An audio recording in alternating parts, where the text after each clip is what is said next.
सहभाग यामध्ये घ्यावा अशी आमची अपेक्षा होती. पण तिथे नंतर बातम्या आल्या की आम्ही माननीय मुख्यमंत्र्यांनी क्लीन चिट दिली आणि इथे आल्यानंतर पाहिलं की इथे काँग्रेसचेच आमचे सन्मानी माझे मित्र विरोधी पक्षनेते राजन सिंग यांनी या प्रस्तावाला विरोध केला. म्हणजे एकीकडे क्लीन चिट देणे आणि एकीकडे विरोध करणे. आता याच्यामध्ये दुटप्पीपणा आहे का? दुटप्पीपणा आहे. आणि तुम्ही मुख्यमंत्र्यांवर सुद्धा संशय घेताय का? होय. आणि मला ह्या ठिकाणी स्पष्टपणे घ्या, बोला.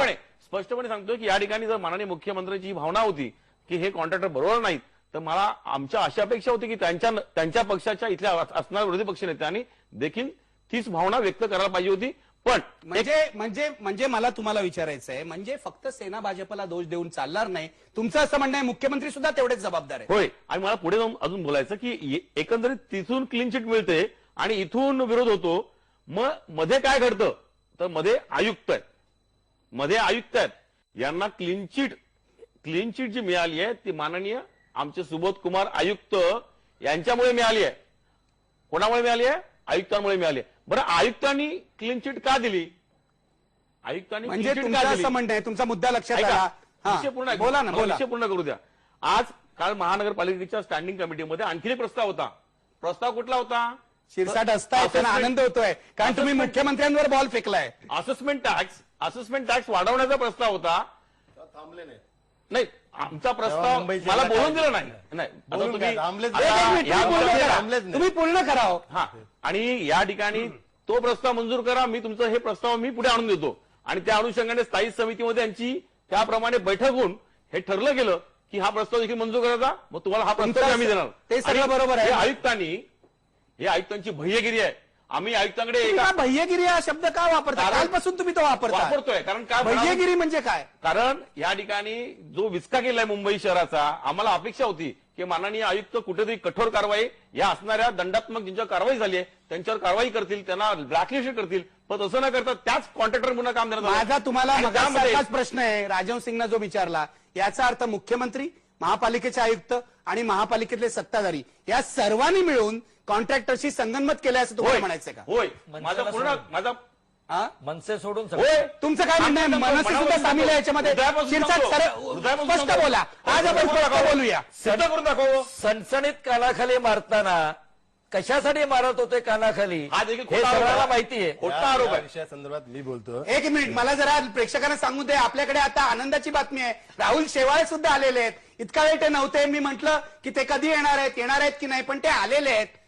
इथे फार मनोरंजक चर्चा चालली आहे. शेवाळे सेना भाजपवर टीका होत होती, मात्र आता यांनी मुख्यमंत्र्यांवर सुद्धा टीका केली आणि ते असं म्हणतायत तुम्ही सगळे जबाबदार आहात, तुमचा सगळ्यांचं कॉन्ट्रॅक्टरशी संगनमत आहे. तुमचं काय म्हणणं आहे? मनसे सुद्धा यात सामील आहे का? नाही, मनसेचे खऱ्या अर्थाने भूमिका संशयास्पद आहे. ज्यावेळी ह्या संपूर्ण टेंडरचं सी पॅकेट ओपन झालं, सी पॅकेट म्हणजे ज्यावेळी कॉन्ट्रॅक्टरची नियुक्ती होती, त्याच्यानंतर माननीय मुख्यमंत्र्यांना मनसेचे पदाधिकारी भेटायला गेले आणि मनसेचं नाव महाराष्ट्र नवनिर्माण सेना आहे. त्यांना महाराष्ट्रातले खड्डे दिसत नाही, केवळ मुंबईतल्याच खड्ड्यासंदर्भात माननीय मुख्यमंत्र्यांना भेटायला गेले.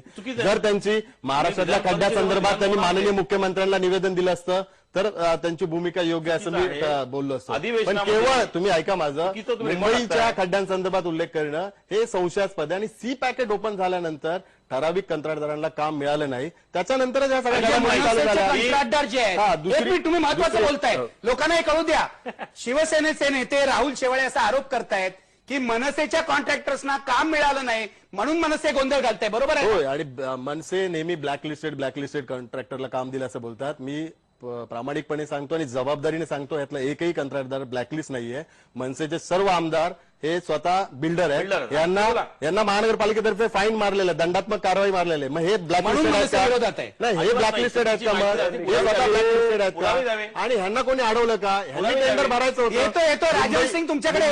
मुंबई शहरातील रस्ते जर चांगले करायचे असेल, यांची प्रामाणिक भूमिका होती, तर यांनी चांगले कंत्राटदारांना एंट्री द्यायची होती. हे संपूर्ण टेंडर ओपन होतं. तुमचं असं म्हणणं मनसेच्या आमदारांना टेंडर भरता आलं नाही किंवा कॉन्ट्रॅक्ट मिळालं नाही म्हणून हे सगळं चाललेलं आहे. आणि आपण मला स्पष्टीकरण करून घ्यायचंय. हे कॉन्ट्रॅक्टर्स ब्लॅकलिस्टेड नाही हे मान्य आहे. याच्यापैकी एक तुम्ही फक्त गेल्या 15-16 वर्षात ब्लॅकलिस्ट केलेला आहे. पण मला सांगा, की ह्या कॉन्ट्रॅक्टरना 1,02,00,000 दंड झालाय. हे खरं आहे की नाही? हे खरं आहे. मी हे खरं आहे. खरं आहे. त्यात शिवसेना भाजपच्या दोन्ही नेत्यांनी हे नाही, सांगितलंय नाही. या पण कॉन्ट्रॅक्टरना त्याच्या- दंड झालेला आहे. पण या दंडाच्या संदर्भात आपण प्रशासनाची आणि महानगरपालिकेची सिस्टीमची पण माहिती घ्यायला पाहिजे. आपण L&T, Hindustan construction, Gammon India सगळ्या मोठ्या मोठ्या कंपन्यांची नावं घेतली. ह्या सगळ्या कंपन्यांवर 1 करोड काय 10 करोडचा दंडात्मक कारवाई आहे. L&Tचा मेट्रोचं काम चालू असताना स्लॅब पडलेला आहे. गॅमन इंडियाचा ब्रिजचं काम करताना स्लॅब पडलेला आहे. हिंदुस्थान सगळेच बदमाश कन्स्ट्रक्शनचा आहेत. नाही, सगळे बदमान नाही. ही पेनल्टी मारणं देशातल्या प्रत्येक कंत्राटदारावर पेनल्टी आहे. पेनल्टी जर क्रायटेरिया पकडला तर देशातला एकही कंत्राटदार टेंडर भरू शकत नाहीये. पेनल्टी ह्या वेगवेगळ्या कारणासाठी म्हणजे हेच माझं मारल्या म्हणणं आहे, सगळेच कंत्राटदार बदमाशी करतात असं तुमचं म्हणणं आहे का? टेंडरच्या प्रक्रियेत ज्यावेळी तिथे कोणीही super- चांगले काम करणारे मुंबईत नाहीत. पेनल्टीची मला कारणं- सांगा ना, कोणी यांच्या नाही, व्यतिरिक्त पेनल्टी कोणीही चांगले काम करणारे नाहीये? नाही मी तुम्हाला प्रामुख्याने सांगतो पेनल्टीचा जो क्रायटेरिया आपण पकडतोय L&Tचा मग ब्रिज पडलेला आहे.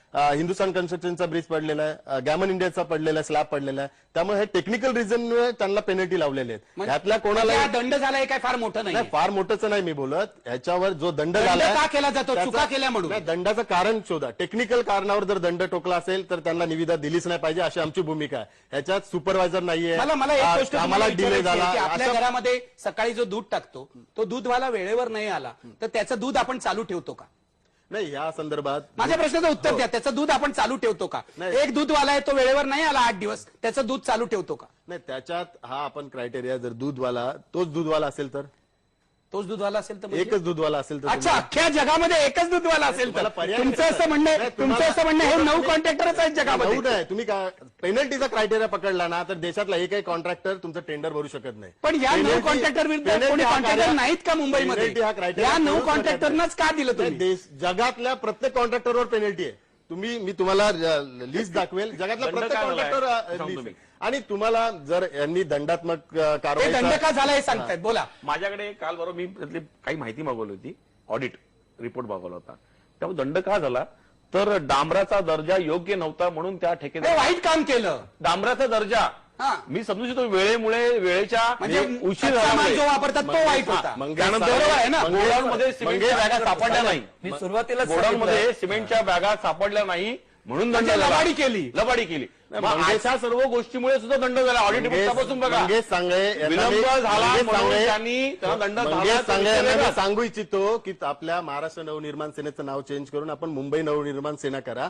महाराष्ट्रातले खड्डे दिसत नाही केवळ मला मुंबईतले वाटतं- दिसतात. एक मिनिट आणि आता ही सगळी आणि चर्चा राहुल- हा, झाली. एक आपले पाहुणे आहेत जे आतापर्यंत एकही शब्द बोललेले नाहीत, ज्यांनी महापालिकेमध्ये खूप चांगलं काम केलं, सचोटीचे नगरसेवक म्हणून ओळखले जात होते, त्यांच्याकडे मी जातो. रमेश जोशी, मी इतका वेळ या सगळ्यांशी चर्चा केली कारण हे आपले आदरणीय लोकप्रतिनिधी आहेत. काय ते बोलतायत कॉन्ट्रॅक्टर्स बद्दल हे लोकांना कळलेलं आहे. आता राहुल शेवाळे म्हणाले की जगातल्या सर्वच कॉन्ट्रॅक्टरवर दंड झालाय. इथे आरोपही करण्यात आले की सर्वांचंच संगनमत आहे. तुम्ही एक अनुभवी नगरसेवक होता, काय सांगाल तुम्ही या सगळ्याबाबत? मला या संबंध चर्चेमध्ये एक गोष्ट लक्षात येत नाही की जे स्थायी समितीचे सदस्य, जे महापालिकेचे नगरसेवक, हे या ठिकाणी मुंबईचे विश्वस्त म्हणून काम करणार की या ठिकाणी कॉन्ट्रॅक्टर्सच्या हितसंबंधाचं संरक्षण करणारे म्हणून काम करणार, कोणची भूमिका ते पार पाडणार आहेत, हा प्रश्न मला अजून सुटलेला नाहीये. दुसरी गोष्ट अशी आहे, जेव्हा एखादं कॉन्ट्रॅक्ट दिलं जातं तेव्हा त्या कॉन्ट्रॅक्टच्या करता ज्या काही अटी असतात त्या अटींची पूर्तता कॉन्ट्रॅक्टर करतोय की नाही हे जसं प्रशासनाने तपासून बघायचं असतं तसं वॉचडॉग म्हणून स्थायी समितीमध्ये जे नगरसेवक असतात, जे असतात, त्यांनी पण त्याच्याकडे लक्ष देण्याची गरज असते.